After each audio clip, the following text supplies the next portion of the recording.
All right, everyone, welcome back to Purple Sector. Today we're going to jump into some news, rumors, talk about Monaco, and finally we have a back-to-back. So Spain's coming up too. I'm very excited. Good to be back in the swing of things. Have some regular races.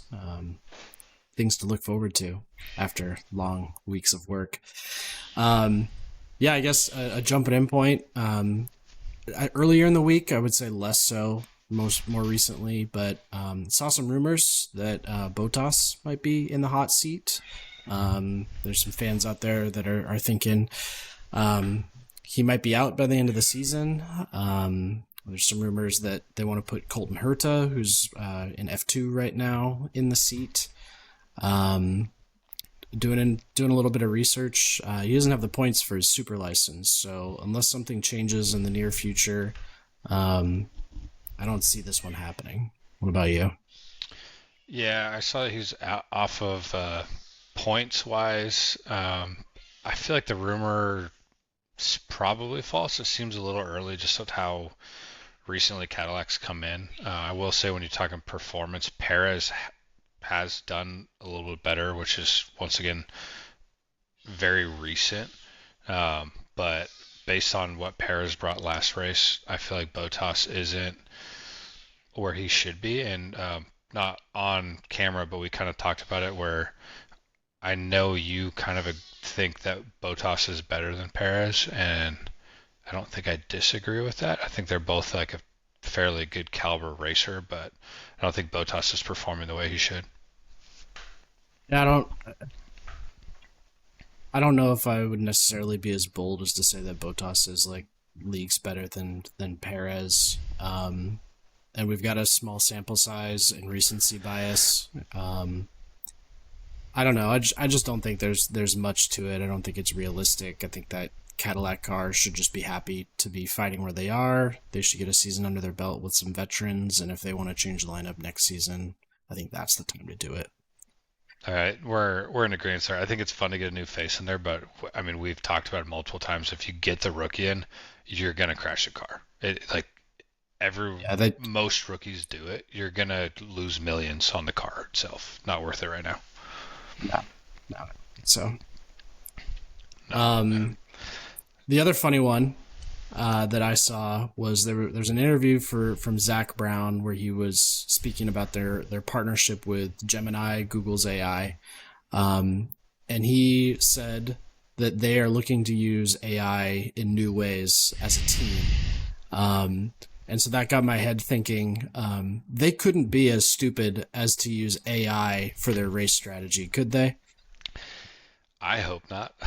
Is I that mean, why AI they're on is useful. Inters? Because that's what AI said and they just trusted it? Hey, Zach's not here. Hey, Gemini, what tires should we use today?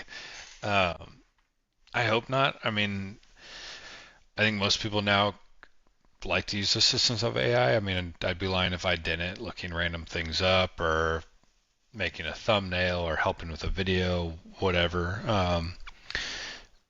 But there are certain things where you always have the human factor, and I think currently, and I don't know if it'll ever change with F1. There's that driver, and there's just that human factor to it. Like they have typically teams have someone out on track on at certain corners that are sitting there, out here like, is it raining yet? And then they usually have someone like somewhere else in the city, like miles away, that are actually waiting to Yeah, or see if people in the it's stands in different yeah. corners, and yeah, So it seems silly because the AI is going to go off of the weather forecast and is it supposed to rain and percentages and humidity, which can be very accurate, but to like base your entire race off that, it would be mind blowing if they did that. I it wouldn't surprise me if they like ran their race strategy through AI to see what it would say, but I think it's pretty far fetched to say that like AI was the one that came up with this idea and they just went for it.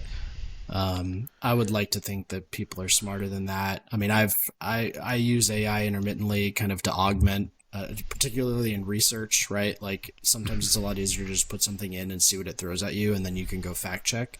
But the amount of times I go fact check and it's just blatantly wrong, like it's not there yet. Yeah, you click the link It's, and it no, doesn't make any sense. yeah. So I don't. Yeah, that one was humorous. I don't think there's much there I, after that. I think it's the info basis because I mean if let's say we're sim racing, you go into F1 25 and you get into the race and you set up your tire strategy before you start and you sit there and you're like, oh, what if I do two more laps on the hards, and then it gives you your delta if, once you go to the softs or whatever, like what it's going to be for your overall race. But we've learned that at the end of the day it doesn't really matter because whoever's driving it, and this is a video game, you could make the tires last. It's all just based on the data that it's taking. Um, Maybe this one's for you. Um, you brought it up. You brought it to my attention that Max had an interview and a quote that was talking about his outlook moving forward. And I couldn't find the Um, quote, which was really irritating. Although, I mean, the synopsis was if they don't change the split between the battery and the engine, going to like a 60-40 instead of a 50-50 or something like that, that he's not having fun and he might want to go do something else. So, what do you think? This hurts my heart so much every time I talk about this. It's good though. Why I like bringing it up? Based on factual quotes, and you keep seeing all these interviews, and then he goes and does endurance racing, and how much he enjoys that, and how he's comparing the GT cars to F1. I could see him leaving at the end of the season. I hate that. I think it's bad for the sport. Um, I just think, I mean, he's won 4 championships. Max has made it very clear that, oh yeah, it'd be great to, surpass Hamilton. Like, that'd be great. But he's like, I've already came and done what I wanted. I've been dominant. I'm this good. I could go, I could do my night stint in sim racing and come win a GP the next morning. I could go do, GT racing on the weekend, the weekends that we don't have a Grand Prix, and I have the freedom to do that. Like, he's established himself. He's welcome in any racing sport. Everyone is like, we'll take Max. Our viewership goes up by 10 times. We're selling out the tracks. Um, so I could totally see him leaving. I think that hurts F1 fairly significantly. I think he's still too good to be like, okay, bye. Like, yeah, Yeah, he's, a veteran at this point, but he's too good to lose. I think I don't think someone should have that much power in the sport, but you kind of have to give it to them. There's only 22 drivers on the grid. yeah, Like, your best driver, you can't lose them because the regs suck. yeah. Well, as for me, like I love kind of poking fun at you and Yeah. having a little bit of a rivalry here, but I don't have any illusions about who Max is and what he means to the sport, and him leaving is not something that I'd like to see. What I hope is happening is that he's putting it out there and kind of everyone recognizes how important he is to F1. And if he comes out and says things like this putting pressure on the FIA to make a change. And I think they need to take him seriously. He's a no BS dude. He says what he means. And, if he's saying that he's not having fun, and then you look at how much fun he's having elsewhere, and they don't make that change, I think he's going to hold to that. So, what do I hope happens? I hope the FIA makes a change, right? I hope Max is still in the Yeah. sport. No part of me believes that he's going to another team. This is not a like the Red Bull car is asked, so I'm going somewhere else. This is F1 isn't what it should be, so I'm gonna go do something else entirely. No, I think you nailed it. I mean, we've seen not really little tidbits, but even stuff like interviews. He's like, all right, I'm not talking to you guys. I'm going to hold my own press conference outside because I can. Like, he has the power. He's not worried about money. He's not worried about championships. He literally, like, the dude wants to have fun. Everyone says he's a great dude. Like, he's a lethal force when he puts the helmet on, but he's friendly. He's accepting. Any team would take him, like I said, any sport, and he has that power. And I think you hit it when you said like they need to take him seriously, and I think he's the type of guy that knows in his head, hey, if anyone could put their foot down on this and like be heard and other people respect it, I can do it. And guess what? If it doesn't work and I'm not happy, I'm gone. It's fine. And then y'all will see. Like We'll he's see how not it going to be shakes out. sad. It's the same organization that's got, a president who's trying to abolish the term limits on his It's rule. Like, it's absurd. just turning into a dictatorship of sporting regulations. It's pretty crazy. So I don't know. I hope he sticks around. Time will tell. We know I'd be sad. is it confirmed? Are we going V8s? I think it's confirmed. I Is it not? I believe it's confirmed. The Still, other side comment I was gonna have, if he does leave, I could see him coming back for V8s. oh, that would be cool. Take a little I hiatus. I could see him talking to Red Bull, but maybe even Toto, and be like, "Hey, I'll come back for V8s." Yeah, I saw a headline that Max isn't alone in this, right? There's other drivers that share the same thing here. Alonso had a quote that was talking about how F1 has missed out on like a decade of pure racing the second they went with hybrids, right? This is a dude who's been around since before that time. Um, I don't know. I want him to go back. I want V8s, sustainable fuels, ditch this hybrid stuff, and I just want to It's see stupid. The who can put their balls on the dash and stick it on pole. pin it. I mean, the amount of fuel they use to travel move all their equipment every time. Like what are we Nah, talking it's about? just Fuel greenwashing. efficiency. It's Yeah, garbage. it's a bunch of crap. The only other It's thing I had with garbage. Max, I know I could ramble forever, is if you look up and listen to other quotes, will bring your guy in from like Lando. Lando basically said like if he wants to leave, leave, but we all want to be racing the best. So if you're losing the best, like I don't think there's a single driver on the grid that would say I want Max to leave. Because everyone, rookies, veterans, I mean Hamilton, Max are having fun at the last Grand Prix. They want to be racing the best. All these guys got to F1 to be the best racer. And if Max leaves and you have some like up and coming star like Kimmy's out there, showing he's got the stuff. But if you can't compare yourself to who is supposed to be there, how are you ever going to know like what you're actually at? We got to see Max and Hamilton fight, um, Norris and Max, Norris and Piastri. Like we get to see some big battles, but also you take a huge centerpiece of the sport out. What are we doing? Yeah, You have to find someone else to drive the garbage trucks around. bad look. Um, No, I'm taking this one. Go for it. The engine loophole is coming to an end officially in Monaco. Where are you at with that? Like, what do you think is going to happen? Um, I think it's gonna have impacts, but I don't think it's the impact that everyone thinks it's gonna be. It's somewhere in the neighborhood of 15 to 20 horsepower. Maybe you're getting a couple tenths a lap.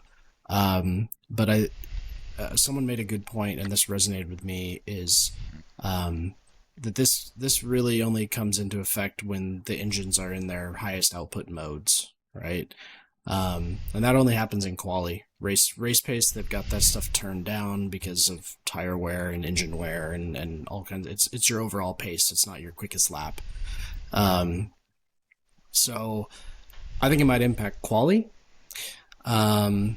But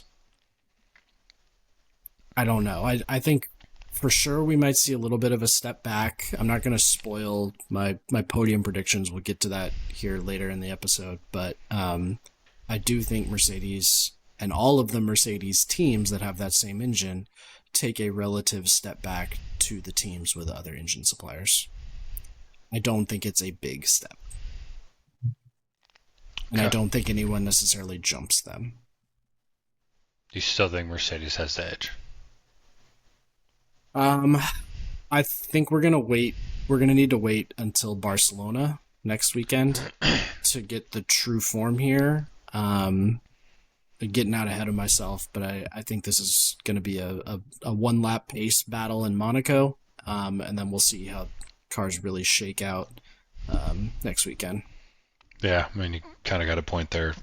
the quality of Monaco's the biggest part of the race. So, and make sure you don't freak up strategy. All right, well, we won't get stuck on that too much. So let's get to the race.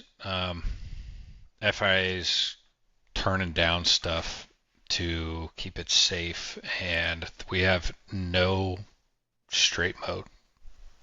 No straight mode. I think it's lower deployment as well. From a safety perspective, I get it.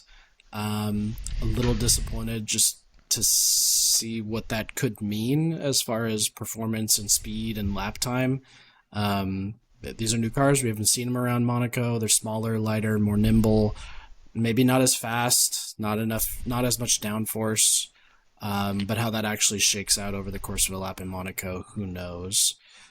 Um, I don't know. I mean, they're nerfing it, and for me, that begs the question of like when you're needing to significantly modify the rules or the cars themselves to make a track work, is that a signifier that this is no longer a good track for F1? I understand the heritage and the meaning behind it, which I can appreciate. On the other hand, I look at all of the rich billionaires and politicians and actresses and stars that it's just a giant yacht party with F1 cars It's the red carpet parading. event. Yeah. So I don't. There's prestige. There's history.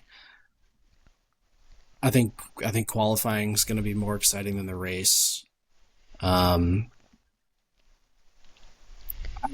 I do love Monaco. I'm not ready to give it up, but I think it's time to start having that conversation about what can be done. I mean, I agree with you. Every track every track you go throughout the year shouldn't, like, you nailed it. There shouldn't be any rules modification for a track. Like, that defeats the purpose.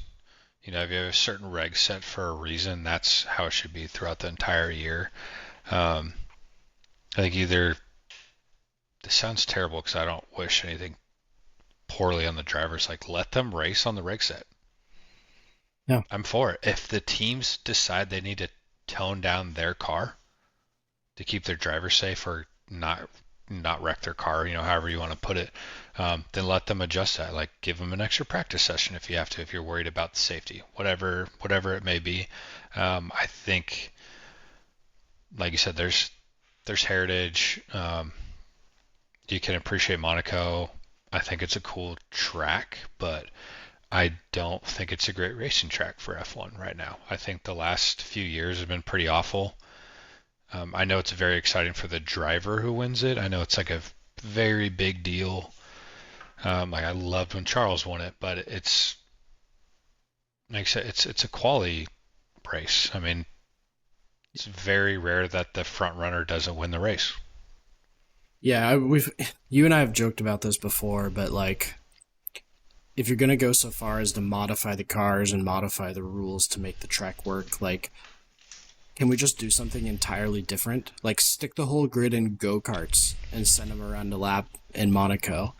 Um, I'm exaggerating, but IndyCar does something similar when you look at their road course races versus their oval races. They have a high downforce and a low downforce setup.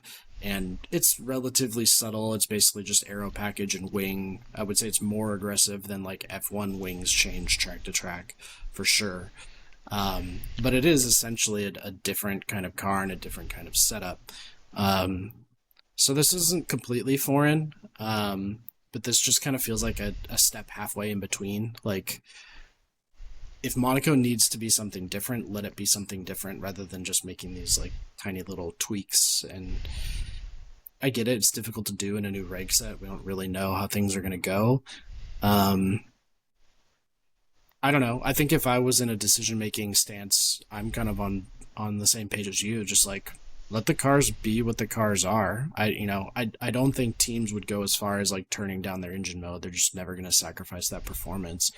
But I mean, that isn't that kind of the point of Monaco? Is like who's gonna just lick the stamp and send it? Like keep your foot to the floor and go. Dude? Like, Yeah. like you said earlier, like who's gonna put their balls on the dashboard and send it? I mean, it's like a handful of drivers that would send it, like Yeah. absolutely send it. And then there's gonna be crashes. You're gonna have yellow flags, red flags. It's gonna mess with the strategy. Like, let it be Monaco. It's a street track. There's tight corners. There's slow corners. There's a couple faster. I mean, not a couple. There's faster sections. Like, just let it be the track it is. And I mean, like I said, I don't want to sound terrible. Like, have the ambulance ready. I don't know. Like, bring extra parts for your car. Like, it, it's a track. Like, just let it be that. And at that point, I mean, if this year's a snoozer, it's almost like, yeah, what is the point of Monaco? I mean, well, so we don't ramble forever. Transition right into they tried a two stop. That sucked. I like the concept, but it sucked. The teams figured it out right away, and the ones that executed first did better. Yeah, unless you're Mercedes who forgot that it was a rule. It's a rare Mercedes mistake right there. Oh, No, I don't.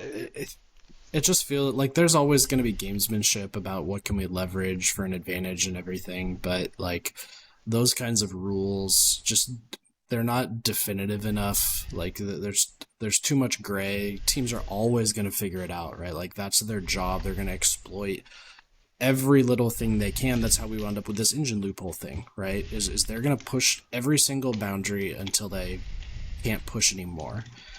Um, yeah, I don't. We're kind of shooting in the dark here. Like I said, new cars, same track. It might be interesting. I don't think it's going to be. I think it's largely just going to be a parade. Um, I think when you take away the straight mode, you lessen the battery on a track that was already difficult to pass on. I think we're going to see very little overtaking. I think it's mostly going to come down to quali, and if someone can just figure out what that right strategy is, get your pit stop in, or just time it perfectly. You get someone goes in the wall, and you get that pit stop to help you out. a little So bit of I think luck, that's the only thing that's going to shake up the order is a lucky pit stop like that. luck, and someone getting creative with deployment in the right spot. Which I mean, there's only so many spots in Monaco that's realistic without completely binning your car. But yeah, I'm not. I'm with you. I think quali is going to be the most exciting, and then I think we have like a 5 to 10 laps of maybe a little bit of feisty, someone to try to get ahead. Yeah, But I then I mean think after that, it's going to come down to if anyone crashes and pit stops. If everyone gets their pit it's stops right, calling the right strategy. After that, it's lap just like I said, parade. It's just going. lap 1 through 3 is going to be exciting, and then whenever that pit stop window hits, that window is going to get exciting, and those are going to be the only two things that shuffle the order, unless there's a big wreck or something controversial happens or something. But I think we'll see some shenanigans for sure with I strategy. Based on the last couple races, I said there's going to be, like I said, the first, or like I said, the first 10 laps, few laps, I think you might have a little desperation of people that want points. Maybe make some moves. I mean, Kimmy and George have been at each other's throats.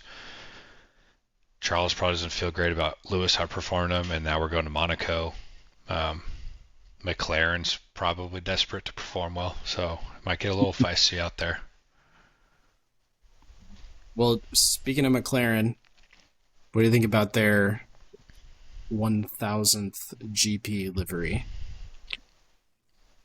It's supposed to be their 1000th GP Yeah, livery. their It's 999th GP almost their livery. 1000th GP.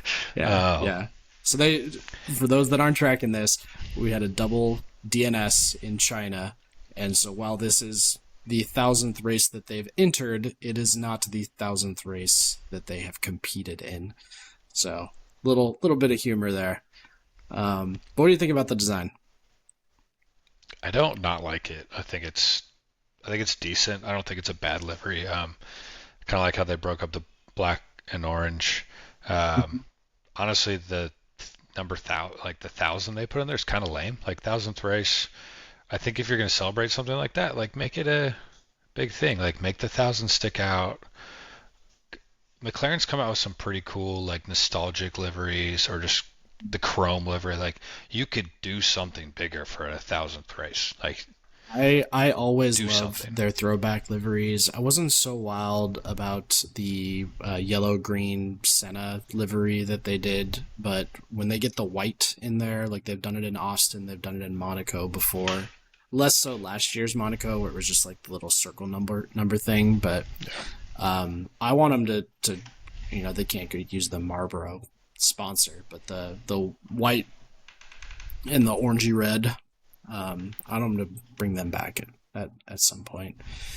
Um, I don't know. My take was kind of same as you. I would say it's above average. It's kind of a baby between their normal livery and their testing livery, Yeah. that camo livery that they had at the beginning of the season. My favorite part of the current livery is the Gemini wheel cover, the blue thing. I think we talked about that in our livery ranking tier Yeah. list. So that's gone. A little disappointed in that. Um, but I think it's good, not great. Yeah. I don't. Like I said, the only complaint I have is I think that they could have made the thousands stick out more. Um, People that don't know F1 would look at it, not really probably think anything about it. It's just, oh, instead if you have some, I don't know how you'd want to make the thousand stick out chrome, just make it a focal point, and then someone might be like, oh, I wonder why, let me Google why their car has this big number thousand on it, or why does it look like that? Do a gold or something. I don't Do a know. Gemini What's search on the? it. That's what you use AI for, right there. Hey Gemini, why does this car have this? Yeah, I don't know, not a bad one. It's actually not disappointing, but I'm surprised no one else has delivery from Monaco. Yeah, I mean, we're filming this on Tuesday. I'm wondering if anyone else is going to come out with anything special between now and free practice on Friday. But it seems like the answer is going to be no, which is a little disappointing. You know, we got Last year was a Silverstone coming snoozer up. though, so Yeah, maybe not worth it. yeah. I feel like usually we'll see some special ones in Silverstone, which is coming up in not too long. I don't think Barcelona and Austria are necessarily big ones for special liveries. Maybe Red Bull will do something, be in their home track. So we'll Hope see. so. Love Austria, always. Red Bull baby. It's a good one. It's a good track. Fun, fast. We like Should fast. we wrap it up with our podium predictions? Let's do it. I came in with literally no idea, so this might just be straight off vibes about Just the go with your heart, feels. man. I I'm gonna am. make you go first because I'm already locked in. So I already knew you I were gonna don't do want to that, so influence your choice. I can't cheat. So I'll just spill my thoughts into the podcast. So Mercedes are gonna lose some horsepower, assuming everyone is using that loophole with their engine. They're the only ones I've talked about. Red Bull might still be using it. Don't know. Oh, podium. Who's gonna win? Such an easy answer. I'm gonna put Kimmy up top. Yeah. That would Playing put it him safe. tied with Lewis for win streak, which would be crazy. Tied for Lewis for win streak. Didn't Max Wins win in a like? row. Yeah, No, I'm didn't saying Max he would win a whole tie. bunch in a No, row? Max has a 10. It Yeah, goes yeah. Okay. 10, and the next person's 5. Got it. That's Got it. Max, Yes. Lewis, and then there's some fours. I'm like, he's nowhere near So Max. What are you talking Kimmy's about? already there. So that would put Kimmy tied for second for longest win streak ever. Okay. Um, Dude, I really want to. It's funny because it would be the Mix it up. podium from Mix it last up. race. Um, Put Charles in second, Max in third. Okay. A little bit of a homer It's, pick there for P3, but I know it's a homer pick, but I mean, anyone wants to argue with me that Max has some crazy sleeper qualifications. Um, I mean, one of them was Monaco. I don't know what year it was now, but it was when Alonso was doing well. Alonso had pole, and Max was down almost half a second going into sector 3 and got pole. I vaguely recall a Drive to Survive episode about I that. don't. I can't. It's back a ways. It's young Padawan Max. Um, the dude could pull him out of his butt, but I don't think he's sticking on pole. Yeah. I think he has a shot to put his car high enough up there, Is and that then I quali or is that actually finish P3 no, that's max? finished P3. Yeah. That's my podium. So Kimmy, Charles, Max. Yeah. You ready? I know. No. I am Wait. going. Alonso points. No. No. DNF. Uh, I'm going for a Scarlet Resurgence here. I'm going Charles taking pole, taking the win. I'm gonna gamble and I'm gonna say Lewis P2, and I'm gonna go Lando P3 because he's been showing the pace and has just Yes. been getting a little unlucky. He won last year. Seems to have the upper hand on Piastri at this track. I know Merck has the car. Just look back at their more recent races around here, understanding that they were in a wildly different place in terms of their relative performance. But it just doesn't strike me as a George track. And I think this is one that Kimi just doesn't have a lot of experience at. Um, and I don't think either of them on the podium. I think it's going to get shaken up here. Ferrari 1-2 would be crazy. I just I want to don't see know the something last time happen. I saw that. No, I love that. Honestly, not gonna lie, when I was thinking my podium, I totally forgot about McLaren. So I'm gonna stick with my picks, but um, I can agree with Orlando has an upper hand at Piastri right now, even though I'm a hater half the time. Ferrari 1-2 would be nuts. The only reason I kept Kimi up there is I mean, we obviously said it twice this episode. Kimi has shown he is not scared to freaking put him on the dashboard. He will I try to stick anything. I think he either at like if he qualifies good, I think he either is up there or he crashes. I don't even think there's an in between. Like he's gonna win or probably crash. that's kind of He's where like a I'm good at. I version of think Colapinto. I'm getting um I'm probably getting a bad rep for turning into a Kimmy hater here because I never put Kimmy as the winner or I You're demote not him on really my you don't podium really hate predictions. though. I don't I'm waiting for it to fall off and he keeps proving me wrong. So it's at some point he's going to convert me. Um I I'm just going to go with my gut and I don't know. It's a big boy track and he's still a little boy. You're not But he's kidding. going through puberty and he's going to be a big strong man sometime soon. I mean, I sound like a Kimmy fanboy. I really like the kid, and he's fun to watch. And I like when drivers try to just stick it on crazy moves. I mean, Oscar showed a couple the last couple of years. Lando had some great moves. You see all these great drivers do it. Um, it does kind of feel like the passing of the torch in a way. Senna similarities, staying on the podium with Max and Lewis, showing up George a little bit. You just kind of look at these stats he's putting up, and you're like, all right, this kid might be the real deal. I think we've got some moody George radios coming our way soon over the next few weeks. I hope they're in Monaco. I hope they are. We could use some sass on the radio this weekend. And I I don't think want to we'll see get it. any of this at the end of Monaco. No I don't T want the poses. T-pose. I'm good. No T-pose. I don't think George is going to be top five. Going back to being a George hater for Monaco. I don't think he's up there. Too much pressure. A little wall tap in quali. There's my hot take. Just a little one.